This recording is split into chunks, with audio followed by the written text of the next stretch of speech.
Hello viewers, তোমরা সবাই কেমন আছো? আশা করছি তোমরা সবাই অনেক ভালো আছো। আজকে আমি তোমাদেরকে চতুর্থ শ্রেণী পাতাবাহার এই বইটির মনীন্দ্রগুপ্ত লেখা অ্যাডভেঞ্চার বর্ষা এই গল্পটির প্রশ্নোত্তরগুলো সমাধান করে দেখাবো। তোমরা ভিডিওটা প্রথম থেকে শেষ পর্যন্ত মন দিয়ে দেখতে থাকো, ঠিক আছে? আগে সমস্ত গল্প কবিতা অলরেডি পড়িয়ে প্রশ্নোত্তরগুলো সমাধান করে দিয়েছি। যে সমস্ত ভাই বোনেরা এখন দেখোনি, আজকের ভিডিওর ডিসক্রিপশন বক্সে প্লেলিস্টের লিঙ্ক দেওয়া আছে, ওখানে ক্লিক করে ভিডিওগুলোকে দেখে নেবে। ভিডিও শুরু করার আগে তোমাদের কাছে একটা ছোট্ট অনুরোধ করবো, যারা এখন আমাদের চ্যানেলটা সাবস্ক্রাইব করেন তারা প্লিজ চ্যানেলকে সাবস্ক্রাইব করে দেবে। আর যারা আগে থেকে সাবস্ক্রাইব করে রেখেছো তাদেরকে একটাই অনুরোধ করবো, প্লিজ ভিডিওতে একটা লাইক করে দেবে প্লিজ, ঠিক আছে? এখানে এক নম্বর থেকে বলেছে, এখান থেকে প্রথম মনীন্দ্রগুপ্ত সম্পর্কে বলেছে যে জন্ম 1930 সালে, তিনি এখনও মৃত্যুবরণ করেনি, তাই এখানে সাল দেওয়া নেই। বাংলা কবিতা ও গদ্য রচনার একটি উল্লেখযোগ্য নাম। গদ্য পদ্য মিলিয়ে প্রকাশিত গ্রন্থের সংখ্যা প্রায় 30টি। দীর্ঘকাল পরমা নামে একটি ক্ষুদ্র পত্রিকা সম্পাদন করেছেন তিনি। প্রকাশিত উল্লেখযোগ্য গ্রন্থের মধ্যে রয়েছে অক্ষয় মালবেরী চাঁদের ও পিঠে। 2011 সালে তিনি সাহিত্য একাডেমি পুরস্কার সম্মানিত হন। এক নম্বর থেকে প্রশ্ন হচ্ছে মনীন্দ্রগুপ্ত কোন পত্রিকা সম্পাদনা করেছেন? তাহলে এখানে উত্তরটা কীভাবে লিখতে হবে দেখে নাও। তাহলে উত্তর হবে মনীন্দ্রগুপ্ত দীর্ঘকাল পরমা নামে একটি ক্ষুদ্র পত্রিকা সম্পাদনা করেছেন।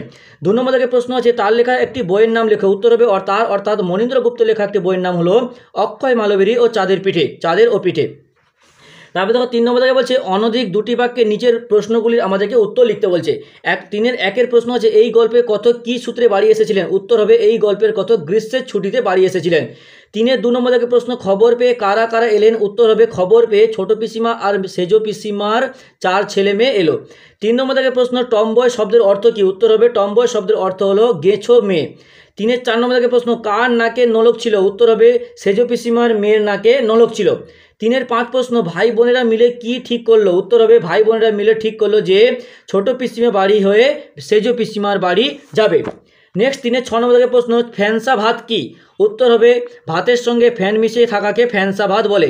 3 থেকে 7 নম্বর থেকে প্রশ্ন অশ্বিনী কুমার দত্ত কে ছিলেন? উত্তর হবে অশ্বিনী কুমার দত্ত ছিলেন একজন শিক্ষাবিদ ও সমাজসেবী।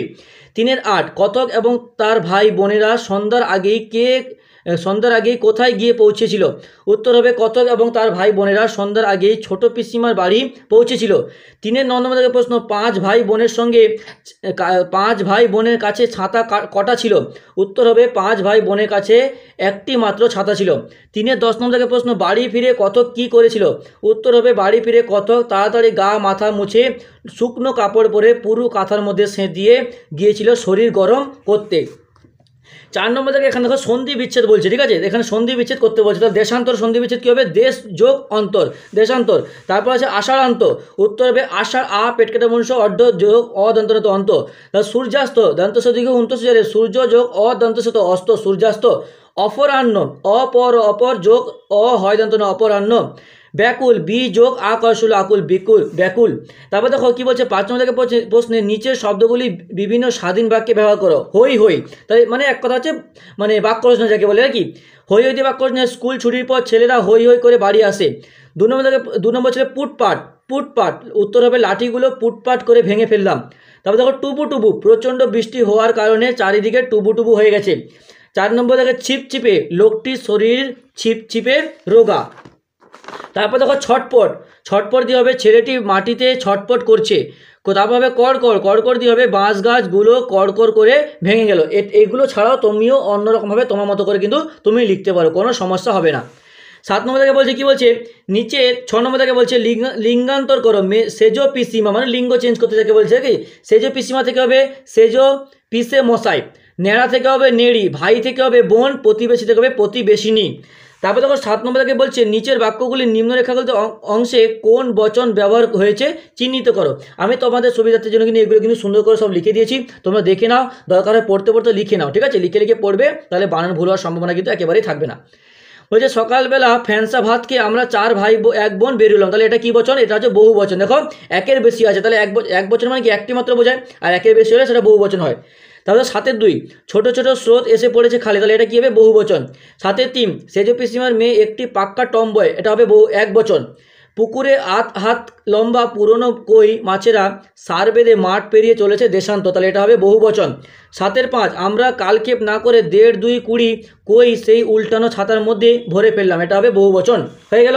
নেক্সট দেখো 8 নম্বর দাগের অঙ্কগুলো, 8 নম্বর দাগের কী বলেছে, এখানে কিছু শব্দার্থ দিয়েছে। গাছ কোমর মানে কোমরে কাপড় শক্ত করে পেঁচিয়ে বা জড়িয়ে নেওয়া, দঙ্গল মানে দলা, ফ্যানসা ভাত মানে ফ্যান সমেত ভাত, ঘোট মানে গোলমোল, অনাবৃত্তি মানে আবরণহীন, দুর্ধর্ষ মানে যাকে পরাজিত করা কষ্টকর, আয়াসে মানে পরিশ্রমে, আষাঢ়ান্ত মানে আষাঢ় মাসের শেষ, আর সেদিয়ে মানে প্রবেশ করে। 8 নম্বর থেকে বলছে নিচের বাক্যগুলির কোন পুরুষে ব্যবহার হয়েছে তা আমাদেরকে লিখতে বলছে, ঠিক আছে। 8 নম্বর থেকে তাহলে দেখো আমরা সবাই 2-1 বছরের ছোট বড়, এটা হবে উত্তম পুরুষ। 2 নম্বর থেকে প্রশ্ন 8-2 সে গাছ কোমর বেঁধে আমাদের আগে আগে গাছে উঠে যায়, এই সেটা হবে প্রথম পুরুষ। 8-3 পুরু কাঁথার মধ্যে সেদিয়ে গেলাম শরীর গরম করতে, এটা হবে উত্তম পুরুষ, আমিটা এখানে উজ্জ্ব অবস্থায় রয়েছে। বড় মা ছোটো মা আমাকে ওই বড় ঝড় জলের মধ্যে দেখে অবাক, এটা হবে বড় মা ছোটো মা হবে প্রথম পুরুষ। তারপরে 8-5 চোর ডাকাত প্রতিবেশী এবং সন্তানেরা কেউ তার সঙ্গে এঁটে উঠতে পারেনি, এটা এই যেগুলো আন্ডারলাইন করলাম ওগুলো হবে সব প্রথম পুরুষ। নেক্সট তখন 9 নম্বর দাগে কী বলছে, নিচে রেখাঙ্কিত শব্দগুলি অর্থ এক রেখে অন্য শব্দে আমাদেরকে বসাতে বলছে। দেখো যেমন কি দঙ্গল, একই মানে কিন্তু একই হবে, জাস্ট এগুলো একটু আলাদা হবে। দঙ্গল মানেও যা, দল বেঁধে মানেও তাই। তাহলে মারামারি বাঁধলে দঙ্গল লড়ে, এটা উত্তর লেখার সময় লিখবে মারামারি বাঁধলে দঙ্গলের জায়গা লিখবে দল লিখে তার নিচে একটা আন্ডারলাইন করে দেবে। 9-2 শেষে বিরক্ত হয়ে বেপরোয়া বৃষ্টির মধ্যে হাঁটতে লাগলাম, তাহলে উত্তর হবে শেষে বিরক্ত হয়ে প্রবল, বেপরোয়া জায়গা লিখবে প্রবল বৃষ্টির মধ্যে হাঁটতে লাগলাম। 9-3 পা বিনা আয়াসে অতি দ্রুত মাটি ছুঁয়ে ছুঁয়ে চলে যায়, তাহলে এই বিনা আয়াসে জায়গা লিখবে পা সহজেই অতি দ্রুত মাটি ছুঁয়ে ছুঁয়ে চলে যায়। 9-4 এক পিস্তুত ভাই একটা তুক বললো, তাহলে তুকে জায়গা লিখবে এক পিস্তুত ভাই একটা বশীকরণ করলো।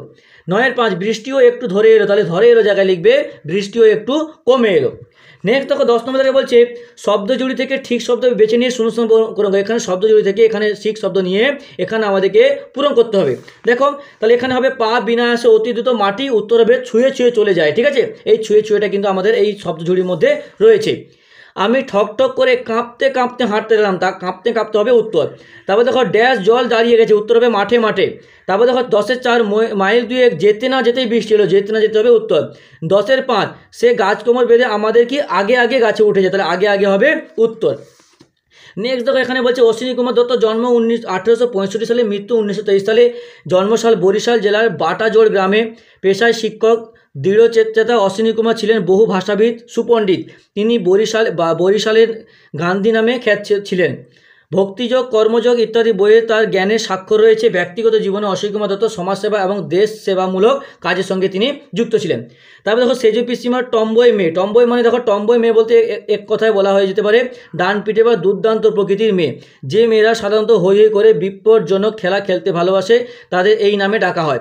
আলোচ্য পাঠাংশে সেজ পিসিমার দুরন্ত সাহসী মেয়েকে তার লাগাম ছাড়া স্বভাবের জন্য তাকে কি টম্বয় বলা হয়েছে।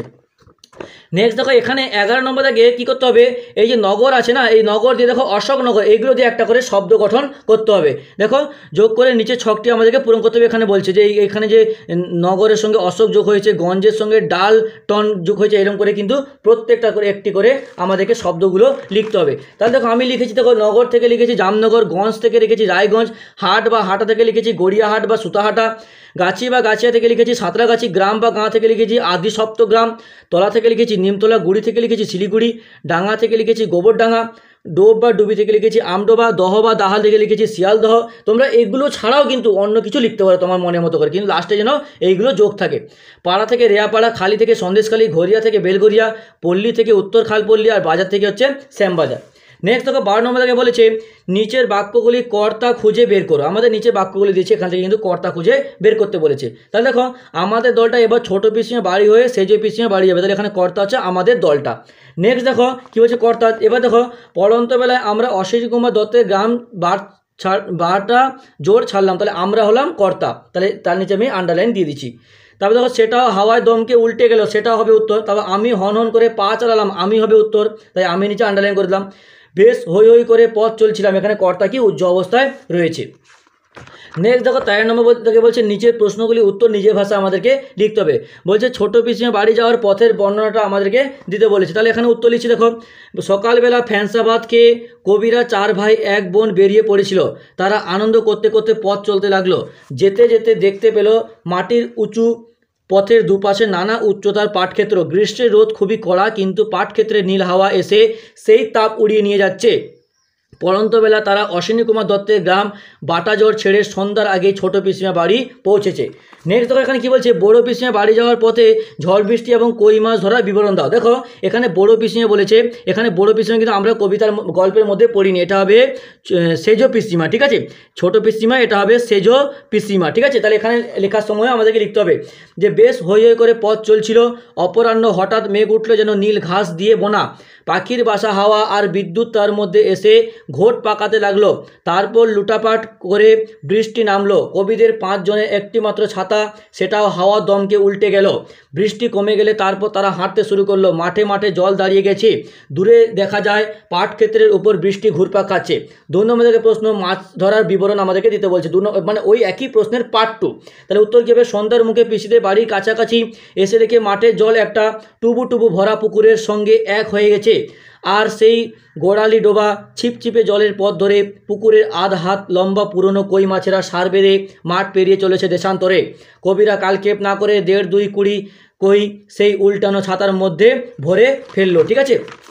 নেক্সট দেখো 10-এর 3 নম্বর থেকে এখানেও বড় পিসিমা দিয়েছে, 10-এর 3 এখানে বড় পিসিমা হবে না, এটা হবে সেজ পিসিমা, ঠিক আছে। এটা হবে তোমার সেজ পিসিমা। তাহলে এখানে দেখো লিখেছি যে সেজ পিসিমা বাড়ির 2-3 দিন কাটলো, কিন্তু বৃষ্টি আর থামে না। এদিকে কতকের মন ছটপট করেছে নিজের বাড়ির জন্য, তাই শেষে দুপুরে খাওয়া দাওয়ার পর বৃষ্টি যেই একটু ধরেছে আমি সবচেয়ে ছোট ভাইটাকে বলে লুকিয়ে বেরিয়ে পড়লাম। তারপরে জানতে চেয়েছে বৃষ্টি ফাঁকা মাঠে কতকের যে অভিজ্ঞতা হয়েছিল সেটা লিখতে বলছে। তাহলে দেখো এখানে যে যেতে যেতে দেখতে পেলো পথঘাট ভেজা, বাতাসে জলকণা, পথ একেবারে জনহীন, একটি গরু বাছুর পর্যন্ত নেই। দিগন্ত পর্যন্ত দুদিক শুধু পাটক্ষেত্র। মাইল 2 যেতে না যেতেই বৃষ্টি এলো, কিন্তু কতকরা চলতে লাগলো। ঝড়ের গতিবেগ এতটাই ছিল যে কতকে 3 গুণ বেগে ঠেলে নিয়ে যেতে লাগলো। সামনের শরীরটাকে শুধু খাড়া রাখতে পারলেই হলো, পা বিনা আয়াসে অতি দ্রুত মাটি ছুঁয়ে ছুঁয়ে চলে যায়। দীর্ঘ পথ আসার পর অবশেষে ঠকঠক করে কাঁপতে হাঁটতে লাগলো, এবং বাড়িতে যখন পৌঁছলো তখন মেঘলোকে রক্তহীন শেষ সূর্যাস্তলোক। নেক্সট 13 নম্বর থেকে 3 বলছে পাঠ্যাংশের নামকরণ অ্যাডভেঞ্চার শব্দটির ব্যবহার কতটা যথাযথ হয়েছে তা আমাদেরকে ব্যাখ্যা করতে বলছে।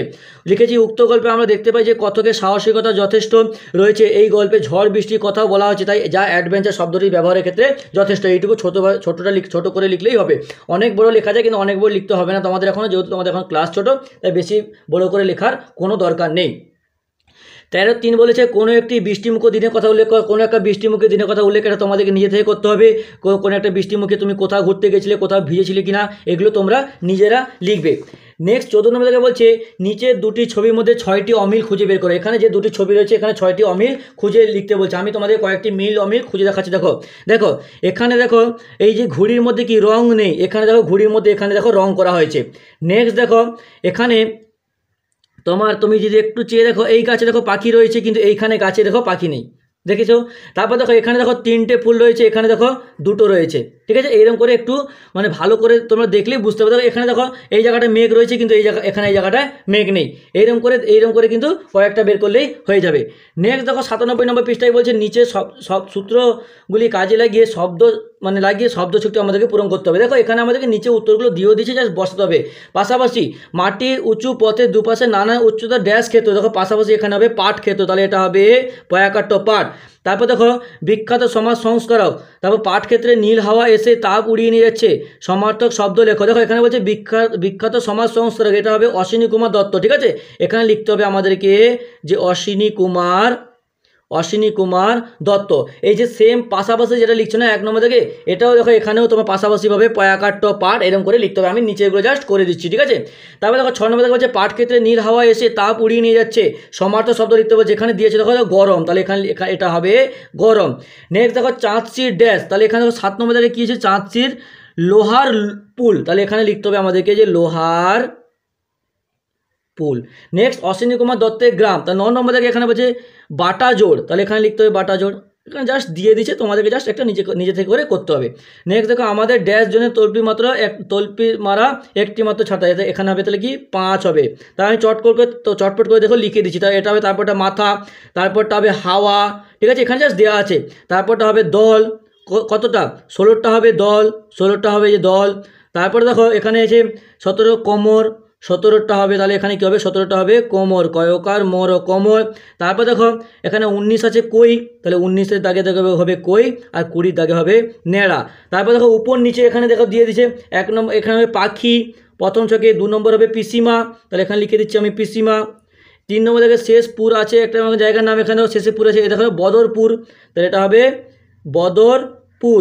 তারপর দেখো 6 নম্বর থেকে হবে এখানে 5 নম্বর থেকে হবে নীল, ঠিক আছে। 6 নম্বর থেকে হবে গরু বাছুর, 6 নম্বর থেকে লিখে দিচ্ছি গরু বাছুর। তারপর দেখো এখানে 8 নম্বর থেকে হবে বড়ো মা, তাহলে এখানে লিখে দিই বড়ো মা। তারপর দেখো এখানে 11 নম্বর থেকে কী ছিল চন্দ্রহার, তাহলে এখানে আমি লিখে দিচ্ছি চন্দ্রহার, ঠিক আছে। তারপর দেখো 13 নম্বর থেকে বলে দিচ্ছি এখানে যে ছায়া, তাহলে এখানে হবে ছয়াকার অন্তস্থায়কার ছায়া। তারপর হবে নোলক, তাহলে আমি লিখে দিচ্ছি দেখো নোলক, দন্তনৌকার লোক ও নোলক, আর এটা হবে মন। এটা তোমরা নিজেরাও কিন্তু বাড়িতে বসে বসে দেখে দেখে করতে পারবে, ঠিক আছে। উপর নিচে যেগুলো সমাধান লেখা আছে দাগ নম্বর দেওয়া আছে, মিলিয়ে করতে পারবে, এই সেম জিনিসটা এখানে বসতে হবে। তাহলে হয়ে গেল। তাহলে আজকে এত থাক, পরের দিন পরে যে গল্প বা কবিতা যেটা আছে সেটা পড়াবো এবং প্রশ্ন উত্তরগুলো সমাধান করবো।